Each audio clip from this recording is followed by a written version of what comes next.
नमस्कार। श्री वैद्यनाथ पंचांग के अंक में आपका हार्दिक स्वागत है।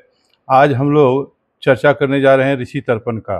ऋषि तर्पण क्यों किया जाता है और यह किस लिए किया जाता है, इसके विषय में शास्त्रों में जो प्रमाण मिलता है वह यह रहता है कि भाद्र शेष त्रय दिने अगस्त्य दानम, अगस्त्य अर्घ्य दानम। तो अगस्त्य ऋषि के लिए यह अर्घ्य दिया जाएगा भाद्रपद के शेष 3 दिनों में। इसी को ऋषि तर्पण कहा गया है।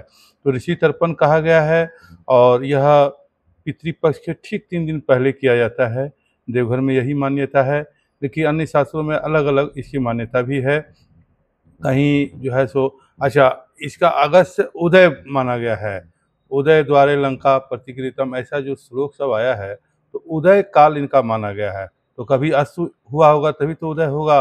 तो इसके विषय में क्या चर्चा है शास्त्रों में, इसके विषय में क्या बतलाया गया है, ऋषि तर्पण क्यों करना चाहिए, किस लिए करना चाहिए, इसके विषय में बात आज हम लोग कुछ चर्चा करने जा रहे हैं।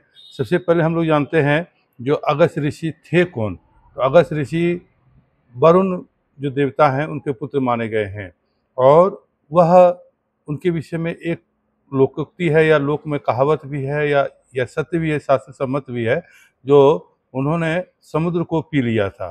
तो समुद्र पी लिया था, यह तो बहुत बड़ी बात होती है। तो जो ऐसे भी महात्मा या ब्राह्मण या महर्षि थे या ऋषि थे जिन्होंने समुद्र को ही पी लिया था, और इनके विषय में और सारी चर्चाएं हैं। तो आज हम लोग जो चर्चा करने जा रहे हैं ऋषि तर्पण के विषय में चर्चा करेंगे। इसके विषय में जो है सो भाद्र शेष त्रय दिने अगस्त्य अर्घ्य दानम। तो अगस्त्य के ऋषि के लिए जो 3 दिन तक जो तर्पण किया जाएगा उस क्यों किया जाएगा, इसके विषय में हम लोग, चूँकि इस एक चर्चा में सभी बातें नहीं आ पाएंगी।